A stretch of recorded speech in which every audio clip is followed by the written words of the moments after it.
Pertama kali saya menyadari ada yang janggal dengan dunia ini, adalah saat mengikuti pelatihan pertolongan pertama di kantor. Saya diajarkan bahwa darah manusia berwarna biru, dan baru berubah menjadi merah setelah teroksidasi oleh udara. Awalnya saya mengira dia bercanda, sampai saya melihat semua orang mengangguk dengan serius sambil mencatat. Akhirnya saya tidak tahan dan mengangkat tangan. Pak, apakah Anda salah? Darah itu kan selalu berwarna merah. Instruktur dan semua rekan kerja menatap saya seolah-olah saya adalah makhluk aneh. Instruktur itu mengerutkan kening, membuka buku panduan, dan menunjukkannya kepada saya. Di sana tertulis dengan jelas bahwa darah berwarna biru. Saya tercengang.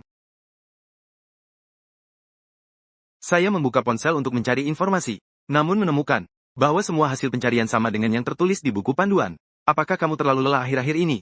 Sampai lupa hal sepele seperti ini? Saya tidak tahu harus menjawab apa. Di tengah tatapan aneh rekan-rekan kerja, saya hanya bisa tersenyum dan berkata bahwa tadi saya hanya bercanda. Tadi saya hanya bercanda. Begitu pelatihan selesai, saya langsung berlari ke kamar mandi, menggigit bibir, dan menusuk ujung jari dengan peniti. Darah merah cerah mengalir keluar. Akhirnya aku bisa bernapas lega. Ingatanku tidak salah. Meskipun tidak tahu penyebabnya, mereka pasti telah mengerjaiku dengan lelucon yang luar biasa. Saat hendak keluar, percakapan dua rekan kerja di luar terdengar olehku. Fang Luo benar-benar senang hari ini. Dia bahkan mengatakan bahwa darah selalu berwarna merah. Benar, kebetulan gusiku berdarah. Aku benar-benar ingin memintanya untuk melihatnya. Melalui celah pintu pembatas, aku mengintip keluar. Rekan kerjaku itu mengerutkan giginya, menghadap cermin mengusap noda darah di mulutnya dengan tisu. Di gigi putihnya, darah biru perlahan berubah menjadi merah. Ini mungkin pertama kalinya aku benar-benar melihat darah biru di tubuh manusia. Aku tanpa sadar menutup mulutku. Tak berani mengeluarkan suara sedikit pun. Mereka tidak salah. Aku juga tidak salah. Lalu di mana letak kesalahannya? Setelah mereka pergi cukup lama, aku memastikan tidak ada orang lain di kamar mandi. Baru, aku keluar diam-diam dan berjalan di kantor. Aku memandang segala sesuatu yang familiar, namun merinding, karena aku sudah menyadari bahwa aku berbeda dari mereka. Aku takut aku adalah seorang yang berbeda. Kembali ke tempat kerjaku. Atasan langsungku, manajer Wang, segera memanggilku ke kantornya. Kudengar kamu belum istirahat dengan baik akhir-akhir ini. Apakah tekanan kerjamu terlalu besar? Aku tahu apa yang dia maksud, tapi aku tidak berani mengakuinya padanya. Karena di dalam hati, aku selalu merasa bahwa menjadi orang yang berbeda bukanlah hal yang baik. Aku hanya bisa menjawab dengan basa-basi. Sekali lagi mengelak dengan mengatakan itu hanya lelucon. Tak disangka, semua orang malah menganggapnya serius. Untungnya manajer Wang tidak menanyakan lebih lanjut. Hanya tersenyum setuju dan menyuruhku untuk istirahat. Malam itu, aku menutup pintu dan jendela rapat-rapat, menarik tirai, menyalakan pengharum ruangan, dan segera tidur. Aku berharap semua ini hanyalah mimpi. Hanya hayalanku. Aku berharap saat bangun nanti, semua jejak kembali ke kenangan yang ku kenal. Namun, aku terjaga hingga pukul 3 pagi. Aku semakin yakin bahwa aku tidak memiliki masalah apapun. Lalu, apa sebenarnya yang terjadi? Aku turun dari tempat tidur membuka komputer, dan kembali mencari informasi tentang masalah darah. Hasilnya tidak berbeda dengan yang saya dapatkan siang tadi. Tidak, bukan hanya tidak berbeda, saya malah menemukan hal yang lebih mengejutkan. Deskripsi Menara Oriental Pearl menyebutkan bahwa bangunan ikonik di distrik Chaoyang, Beijing, itu dibangun sebelum Olimpiade Beijing 2008. Saat saya mencari Lujiazui, gambar yang muncul adalah 3 bangunan aneh yang belum pernah saya lihat sebelumnya. Bernama 3 tiang keuangan. Saat saya mencari Sungai Huangpu, yang muncul adalah sungai yang mengalir di Tianjin. Saya mematikan komputer, sambil terus menarik napas dalam-dalam. Ini terlalu gila. Pada saat yang sama, aku akhirnya yakin bahwa dunia ini sama sekali bukan dunia yang ku kenal. Aku tidak membicarakannya kemana-mana. Aku menyalakan komputer lagi dan memposting pertanyaan tentang semua ini di internet. Tak lama kemudian, aku menerima 2 balasan. Sebaiknya kamu periksa ke dokter. Apakah kamu kabur dari suatu tempat? Balasan kedua langsung mengingatkanku bahwa aku bukan orang dari dunia ini. Bagiku, mungkin ini bukan sekadar masalah keanehan. Mengungkapkannya secara gegabah bisa membahayakan diriku. Oleh itu, saya segera menghapus postingan tersebut dan mulai berpura-pura dalam kehidupan sehari-hari. Saya berusaha keras agar terlihat seperti orang normal, sambil terus mengamati segala hal di dunia ini. Untungnya, selain beberapa pengetahuan dasar yang berbeda dengan ingatan saya, untuk saat ini saya belum menemukan masalah yang akan memengaruhi kehidupan saya. Hal ini membuat saya lega. Mungkin kekhawatiran saya sebelumnya berlebihan. Namun, 3 hari kemudian, instruktur pelatihan pertolongan pertama kembali datang ke perusahaan kami. Dia membagikan lembar ujian kepada setiap orang. Dilarang berkomunikasi. Jawab soal lalu langsung serahkan. Ini adalah ujian untuk menguji hasil pelatihan. Selama bertahun-tahun mengikuti pelatihan, ini adalah pertama kalinya ada ujian. Aku langsung merasa was-was. Mungkinkah ini ditujukan padaku? Lalu aku diam-diam mengintip lembar jawaban rekan kerjaku. Keringat dingin langsung mengalir di punggungku. Lembar jawaban rekan kerjaku berisi pengetahuan tentang pertolongan pertama. Sedangkan petunjuk pertamaku adalah apa warna darah manusia, dan petunjuk kedua, apa warna rambut bayi saat lahir. Aku segera menyadari bahwa aku sedang diawasi, meskipun tidak tahu artinya.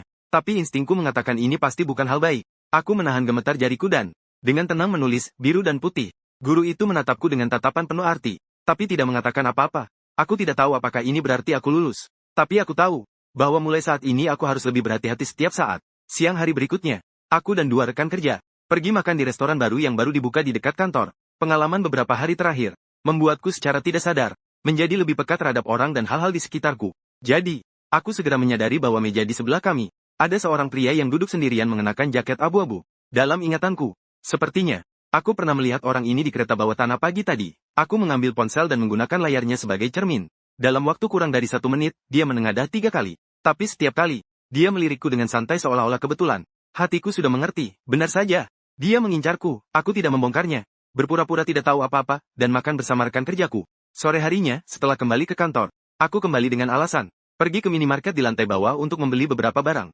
Seperti yang kuduga, setiap kali aku selalu kebetulan bertemu dengannya. Saat pulang kerja, aku berdiri di depan gedung perkantoran dengan sangat ragu. Apakah harus langsung naik taksi pulang dan bersembunyi? Atau mengikuti rute biasa dan menerima kebetulan berjalan bersama pria jaket abu-abu itu? Atau langsung mendekatinya dan menanyakan dengan jelas apa yang sebenarnya dia inginkan? Mengatakan bahwa aku tidak takut adalah bohong. Tapi di lubuk hatiku, aku lebih ingin memahami apa sebenarnya yang sedang terjadi. Jadi, aku membuat keputusan berani.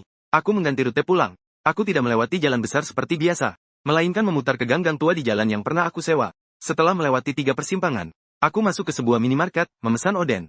Lalu dengan santai duduk di depan jendela kaca sambil menunggu. Jalan menuju minimarket itu adalah jalan buntu. Dan satu-satunya penghuni di sana adalah mantan pemilik rumahku. Jadi, aku hanya perlu menunggu sampai pria berjaket abu-abu itu berbalik. Lalu aku akan mengungkap semuanya kepadanya. Bagaimanapun dia mencoba membela diri, dia tidak mungkin lagi ada yang membantah bahwa dia menguntitku. Sampai saat ini, baik instruktur pelatihan maupun pria berjaket abu-abu belum secara terbuka mengatakannya padaku. Yang berarti mereka belum berencana melakukan apapun padaku. Jadi, untuk saat ini, aku seharusnya masih aman. Ini adalah kartu as terbesarku. Namun, setelah pria berjaket abu-abu itu lewat di depanku, aku menunggu cukup lama. Tapi dia tak kunjung kembali. Langit mulai gelap. Aku berdiri di luar minimarket, menatap ke kanan. Gang buntu itu sunyi senyap. Hanya lampu jalan yang menyala. Cahayanya menyinari dinding batu yang retak dan tanah. Pria jaket abu-abu itu menghilang seolah-olah tidak pernah ada. Pada saat itu, aku akhirnya kembali merasakan bulu kudukku merinding. Aku bergegas pulang, mengunci semua pintu dan jendela, lalu meminum sebotol air es untuk memaksa diriku tenang. Setelah itu, aku menuliskan pertanyaan-pertanyaan di atas kertas. 1. Dunia ini bukan dunia yang dulu. 2. Ada orang yang sangat memperhatikan aku, karena aku menyebutkan keanehan dunia ini. 3. Orang-orang ini serta orang-orang di balik mereka pasti tidak sederhana. Jadi, apa yang mereka inginkan? Aku menggigit ujung pena dan mulai menganalisis masalah ini. Mereka ingin memastikan apakah aku orang dari dunia ini. Tidak, hal ini bagi mereka sama sekali tidak perlu berbelit-belit. Darahku berwarna merah. Dengan kemampuan mereka, mengetahui hasil ini tidaklah sulit. Saat itu aku teringat tatapan penuh arti dari instruktur pelatihan saat ia mengumpulkan lembar jawaban. Aku menggenggam pena dan menulis dengan tegas di bagian belakang. Mereka ingin memastikan apakah aku telah menyadari bahwa dunia ini tidak normal. Tindakan mereka saat ini didasarkan pada reaksiku sebagai upaya pengujian dan pengamatan. Jika aku menerima keadaan ini, mungkin mereka tidak akan terlalu mengganggu hidupku. Namun, jika aku menunjukkan keraguan dan penolakan yang sangat jelas, mungkin aku akan berada dalam bahaya. Aku menarik napas dalam-dalam dan melanjutkan memikirkan pertanyaan berikutnya. Lalu, apa yang harus kulakukan? Ini sebenarnya adalah topik yang telah kupikirkan selama beberapa hari terakhir, namun aku tak berani menghadapinya. Apakah aku harus menerima semua ini dan hidup di dunia ini penduduk asli, atau mencari sumber segala keanehan ini, dan kembali ke dunia asalku dengan segala cara? Aku tak berani menuliskan jawabannya, tapi seketika itu juga jawabannya sudah ada di benakku. Aku mendaftar di komunitas tanya jawab terbesar di negara ini, lalu mengajukan pertanyaan. Bagaimana cara mengatasi ingatan yang buruk sehingga sering salah mengartikan tombol navigasi? Aku tak berani lagi secara terang-terangan menyinggung keanehan dunia ini, apalagi topik sensitif seperti warna darah. Itu hanya akan memicu pertanyaan. Jika ada teman seperjuanganku di dunia ini, aku harap dia bisa memahami maksudku. Sehari setelah pertanyaan itu diposting, ada 3 jawaban, tapi tidak ada yang sesuai dengan yang aku inginkan. Aku mencoba menambahkan penjelasan pada pertanyaan itu. Misalnya, bagaimana cara mengatasi kebiasaan salah mengingat lokasi menara oriental? Keesokan paginya, ponselku menerima pesan pribadi dari komunitas tersebut. Setelah membuka kunci ponsel, di bagian pemberitahuan beranda, ada pesan dari seseorang dengan nama pengguna Tao, Shanghai. Pada saat itu, detak jantungku seolah-olah berhenti. Aku langsung mengkliknya, tapi komunitas itu kosong. Pertanyaan itu telah dihapus, dan akunku tiba-tiba diblokir. Aku segera menyadari bahwa mereka telah mengetahui aksiku. Saat itu, aku merasa campuran antara ketakutan dan kegembiraan. Aku tidak tahu apa yang akan mereka lakukan selanjutnya. Tapi aku tahu bahwa di dunia ini tidak hanya aku sendirian. Setelah menenangkan diri, aku pergi bekerja seperti biasa. Untuk menuju stasiun kereta bawah tanah, aku harus melewati sebuah gang kecil. Saat aku baru saja akan melangkah masuk, tiba-tiba muncul seseorang yang menabrakku. Aku agak heran, karena sejenak tadi, sepertinya aku melihat sudut bibirnya tersenyum. Aku menoleh dan melanjutkan langkahku. Tiba-tiba terdengar suara dentuman keras dari atas. Disusul unit AC yang jatuh tepat di depanku. Pecahan-pecahan yang berterbangan nyaris menyentuh ujung hidungku. Otakku seketika kosong. Lalu rasa takut pun melanda. Seluruh tubuhku hampir basah kuyup oleh keringat dingin. Seluruh tubuhku gemetar. Ini adalah pertama kalinya aku begitu dekat dengan kematian. Polisi segera tiba. Hasil penyelidikan menunjukkan bahwa unit AC itu sudah tua dan rusak, sehingga jatuh secara tidak sengaja. Keluarga pemilik rumah sudah pergi ke luar negeri selama beberapa bulan, sehingga rumah itu kosong. Pemuda itu selamat dari maut, pasti akan mendapat berkah di kemudian hari. Wajahku pucat seperti kertas, karena aku sangat jelas tahu apa alasan aku selamat. Seseorang menabrakku. Jadi sekarang aku lebih jelas tahu, apa arti senyumnya yang samar-samar. Itu, saat aku tiba di kantor, kebetulan bertemu atasan langsungku yang sedang menelepon di pintu masuk. Manajer, Wang, ada apa? Baru saja hampir terjadi kecelakaan di jalan. Masih merasa takut. Orang-orangnya baik-baik saja. Baik-baik saja. Kalau begitu, Xiao Fang, bagaimana kalau aku beri kamu cuti sehari? Atau kamu sebaiknya periksa ke rumah sakit? Benar-benar tidak perlu. Cukup hapus keterlambatanku kali ini saja. Manajer Wang tidak berkata apa-apa lagi. Hanya melambaikan tangan agar aku masuk dan duduk di meja kerjaku. Setelah beberapa saat, aku akhirnya benar-benar tenang. Tapi saat itu aku tiba-tiba teringat. Manajer Wang sepertinya sama sekali tidak menanyakan apa yang terjadi. Lalu mengapa dia menyuruhku ke rumah sakit? Sepanjang hari aku merasa gelisah. Aku yakin, setelah mereka mengetahui tindakan rahasiaku, mereka akan mengambil tindakan terhadapku. Pagi tadi hanyalah peringatan, dan mereka ada di sekitarku. Setelah pulang ke rumah malam itu, aku menemukan lebih banyak hal yang janggal. Ada orang yang masuk ke rumahku, meskipun mereka sangat hati-hati dalam mengembalikan semuanya, karena aku sudah lama tinggal sendirian. Aku terbiasa mengingat setiap detail dengan sangat jelas. Dan di keranjang sampah, kertas yang sebelumnya kutuliskan masalahku telah dibuka. Gumpalan kertas itu semula berada di tengah-tengah sampah. Kini sengaja ditekan ke bagian paling bawah. Saat ini aku sangat bersyukur, tidak menuliskan jawaban akhir yang kupikirkan. Jika mereka melihatnya, apa yang akan terjadi? Apakah mereka akan langsung menangkapku? Tapi sekarang apa yang mereka rencanakan? Apakah ini memberi aku kesempatan untuk memperbaiki keadaan? Lalu apa yang harus kulakukan? Aku berbaring di tempat tidur semalaman tanpa tidur. Saat fajar hampir menyingsing, aku membuat keputusan untuk melarikan diri. Setelah mengirim pesan kepada manajer Wang pesan cuti tahunan, saya langsung membeli tiket pesawat pertama yang berangkat ke Yunnan. Tak lama setelah fajar menyingsing, saya sudah mengemas koper dan menyeretnya keluar rumah. Jam sibuk pagi belum dimulai. Saya dengan cepat mendapatkan taksi online. Sopirnya adalah pria parubaya yang pendiam. Sepanjang perjalanan tak ada sepatah kata pun. Setelah mobil melaju di jalan layang bandara, saya akhirnya merasa kantuk yang melanda. Bersandar di jendela, saya berusaha keras agar tidak tertidur. Setelah kepala saya tak tahu sudah berapa kali menyentuh kaca jendela, saya tiba-tiba terbangun. Ini bukan jalan menuju bandara. Apakah sopirnya salah jalan? Navigasi menunjukkan begitu. Mungkin ada perbaikan jalan yang mengubah rute. Saya mendesah pelan. Mata saya melirik ke arahnya. Layar ponselnya gelap. Navigasi sama sekali tidak dinyalakan. Jantung saya hampir melompat ke tenggorokan. Tapi saya hanya bisa memaksa diri untuk tetap tenang. Saya tahu sekarang memintanya berhenti sama sekali tidak mungkin. Satu-satunya cara adalah dengan cerdik. Melihat ada kedai kopi tidak jauh di depan. Saya pun berkata, "Pak, tolong berhenti dulu di sana. Aku mau beli kopi." Tapi sopir tidak menjawab. Malah menginjak gas. Hatiku tenggelam. Apakah ini akan berujung pada pertengkaran? Aku mengeluarkan ponsel. Tapi tidak ada sinyal. Kecepatan mobil terus bertambah. Jalan raya ini sebentar lagi akan keluar dari kota. Di luar sana, tidak jauh lagi adalah jalan pegunungan. Aku tidak berani memikirkan lebih jauh. Aku memegang erat pegangan pintu. Otakku bekerja cepat. Mempertimbangkan di mana harus berhadapan mati-matian dengan sopir. Tepat saat aku sudah memutuskan. Sepertinya terjadi kemacetan parah. Kecepatan mobil melambat. Dan ada paman topi. Aku berusaha sekuat tenaga memukul kaca jendela seperti orang yang berusaha bertahan hidup. Bahkan berniat membuka pintu mobil tanpa peduli apapun. Untungnya, paman topi melihatku. Sebuah motor dengan lampu sirene menyala. Menyuruh sopir menepi. Begitu mobil berhenti, aku langsung membuka pintu. Dan berlari keluar. Berbicara tak karuan, paman topi gumamku. Dia mau menculikku. Tolong selamatkan aku. Sopir tetap diam sampai aku dibawa pergi. Dia hanya menatapku dalam-dalam. Aku ketinggalan pesawat. Mengikuti paman bertopi ke kantor polisi untuk membuat laporan. Setelah menceritakan semua kejadian pagi itu secara detail, petugas itu berkata, "Nak, mungkin kamu terlalu terkejut. Kami sudah menghubungi keluargamu. Mereka akan segera tiba." Aku langsung merasa ada yang tidak beres. Keluargaku, orang tuaku di kampung halaman. Bagaimana bisa? Pintu ruang tunggu terbuka. Dua orang masuk dengan langkah tergesa-gesa. Satu adalah manajer Wang. Yang lain adalah Kak Liu dan Xiao Fang. "Kamu baik-baik saja?" Manajer Wang tampak sangat khawatir. "Kami hampir mati ketakutan. Kami mendapat telepon dari paman topi yang bilang kamu mengalami kecelakaan." "Tenang, tenang.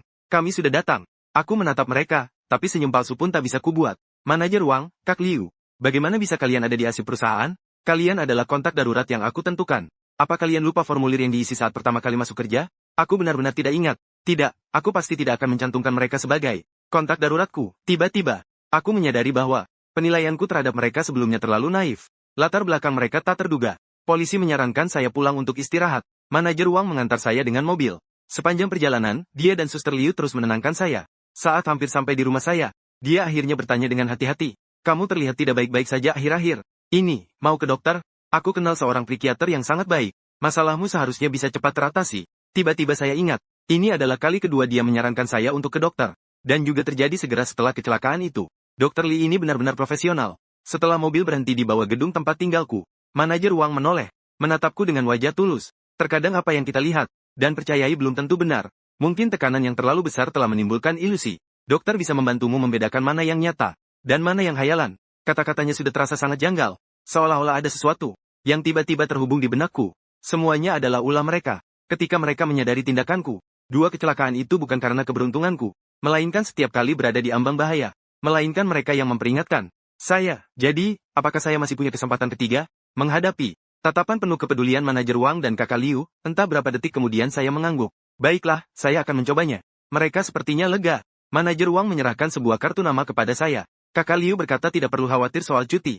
Dia akan membantu mengatur semuanya. Saya mengucapkan terima kasih kepada mereka, lalu membawa koper dan turun dari mobil. Setelah mobil itu pergi, saya mengambil kartu nama di tangan saya. Li Zhengming, Pusat Terapi Gangguan Kognitif dan Persepsi. Aku tahu apa artinya ini.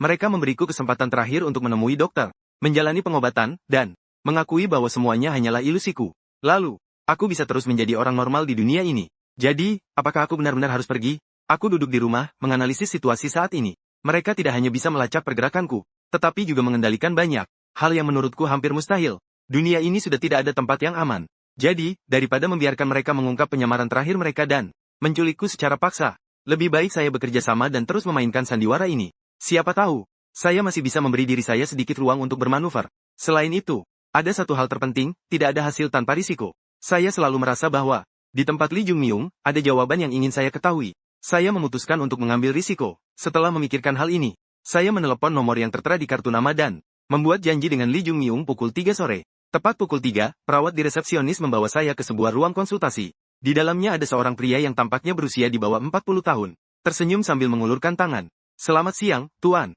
Fang, saya Li Zhengming.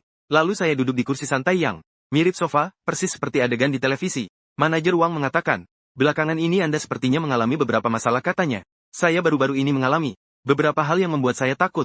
Bisakah Anda ceritakan secara spesifik? Saya menceritakan secara garis besar beberapa kejadian tak terduga dan situasi di mana saya diikuti. Lalu sengaja menambahkan beberapa dugaan saya sendiri, agar terdengar seolah-olah itu adalah imajinasi saya. Apakah Anda masih mengalami delusi persekusi? Misalnya, apakah kadang-kadang merasa ada hal-hal yang berbeda dari ingatan? Dia menatap saya. Saya tahu apa yang dia maksud, tapi saya menggelengkan kepala. Kadang-kadang saya mudah lupa, jadi terkadang merasa asing, tapi segera membaik. Yang utama tetap situasi-situasi yang saya sebutkan tadi. Saya tidak berani mengatakan hal-hal aneh yang sebenarnya terjadi di dunia ini. Takut jika mereka mengetahui keadaan saya yang sebenarnya. Mereka bahkan tidak akan repot-repot berpura-pura lagi. Benar saja, Li Zhengming menatap saya beberapa detik lagi, lalu menutup buku catatannya. Orang modern mengalami tekanan besar. Terkadang otak, untuk melindungi kita, otak akan menghasilkan mekanisme pertahanan, seperti memanipulasi ingatan, atau menciptakan ancaman yang tidak ada, untuk mengalihkan perhatian kita dari tekanan yang sebenarnya. Jadi, perasaan aneh yang aku rasakan itu hanyalah rekayasa otak. Kemungkinan besar, secara akademis, gejala ini disebut gangguan kognitif delusional.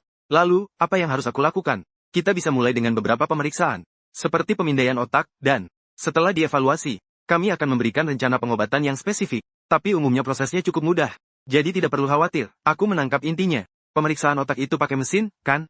Ya, pusat kami memiliki peralatan lengkap. Saya bisa segera mengaturnya untuk Anda.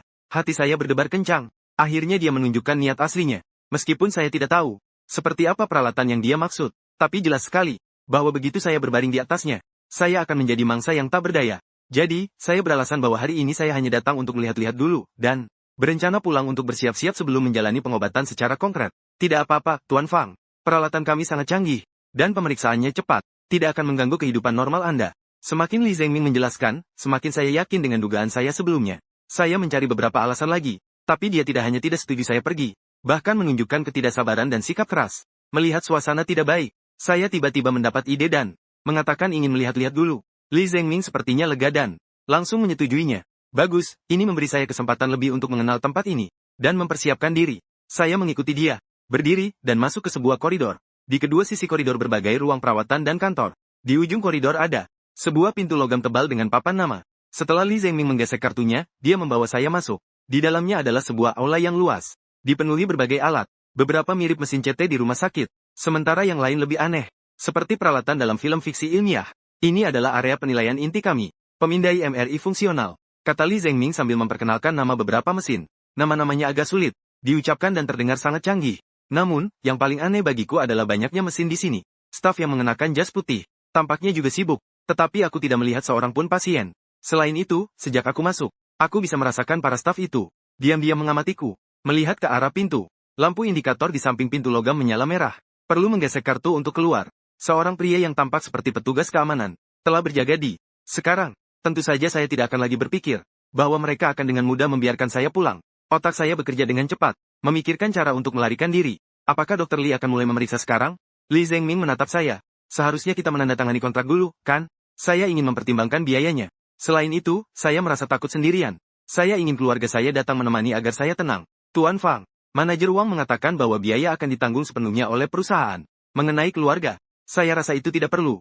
Jika Anda benar-benar takut, saya bisa meminta manajer Wang dan Suster Liu datang menemani Anda. Dia menyebutnya Suster Liu. Saya menangkap detail itu. Jadi dia juga tidak tahu nama asli Suster Liu. Lagi pula, cara dia memanggil Suster Liu sama dengan saya. Otak saya seketika merasa ada sesuatu yang tersentuh, tapi saya belum bisa mengatakannya. Namun, itu bukan yang terpenting saat ini. Yang terpenting sekarang adalah melarikan diri.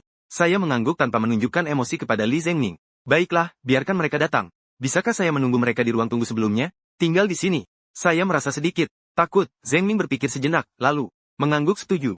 Setelah keluar dari ruang konsultasi, aku terus mengamati situasi sekitar.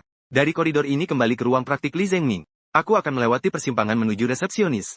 Jika saat itu aku dengan tegas menyatakan ingin pergi, dan Li Zengming memaksa menahanku, maka dengan jarak yang begitu dekat, aku bisa bertindak lebih dulu. Peluang untuk melarikan diri seharusnya tidak terlalu kecil. Jadi, aku menarik napas dalam-dalam, melangkah perlahan dan mengencangkan seluruh otot tubuhku. Namun, tepat sebelum sampai di persimpangan, aku melihat perawat di resepsionis. Dia berdiri di persimpangan seolah-olah sudah menungguku sejak lama. Tuan Fang mengangguk dan tersenyum padaku. Di sampingnya berdiri seorang petugas keamanan bertubuh kekar. Senyumnya yang sangat profesional itu, seolah-olah mengingatkanku untuk tidak berbuat curang. Kami sudah siap sejak awal. Aku hanya bisa mengangguk sebagai tanda hormat. Saat menatap Li Zengming, ada senyuman samar, yang terasa sangat mirip dengan orang yang menabrakku di gang tadi. Segalanya ada dalam kendali mereka. Itulah sinyal yang mereka kirimkan padaku saat ini. Sekarang, antara aku dan mereka, hanya dipisahkan oleh selembar kertas tipis yang sebentar lagi akan robek. Dan kertas tipis, itu adalah kesempatan terakhir yang tersisa bagiku. Sampai saat ini, aku agak terkejut melihat diriku sendiri begitu tenang. Pikiranku hanya dipenuhi satu hal, di mana aku harus menggunakan kesempatan terakhir ini. Setelah kembali ke ruang praktik Li Zengming, aku berpura-pura santai dan duduk kembali di kursi santai itu. Li Zengming duduk di hadapanku. Mau minum kopi? Tiba-tiba klakson mobil terdengar dari luar jendela. Aku langsung mendapat ide cemerlang. Ruang praktik ini berada di lantai 2. Tidak terlalu tinggi, dan di luar langsung jalan raya. Lokasinya di pusat kota. Lalu lintasnya cukup ramai, dan saat aku kembali ke sini, ini adalah saat Li Zengming paling santai dan puas. Tadi saat aku datang, aku melihat di dekat resepsionis ada mesin penjual. Otomatis, aku ingin membeli sebotol cola. Li Zengming tersenyum. Aku yang membelikan untukmu. Tuan Fang, tunggu saja di sini. Tapi itu tidak sopan. Lebih baik aku yang pergi. Tanpa memberi kesempatan untuk menolak, Li Zengming menahan aku di kursi. Keluar dari ruang praktik, aku menempelkan telinga ke pintu, mendengarkan langkah kakinya menjauh, lalu segera mengunci pintu dari dalam. Kemudian aku berlari ke jendela. Untungnya jendela bisa dibuka sepenuhnya. Keluar melalui jendela bukanlah masalah.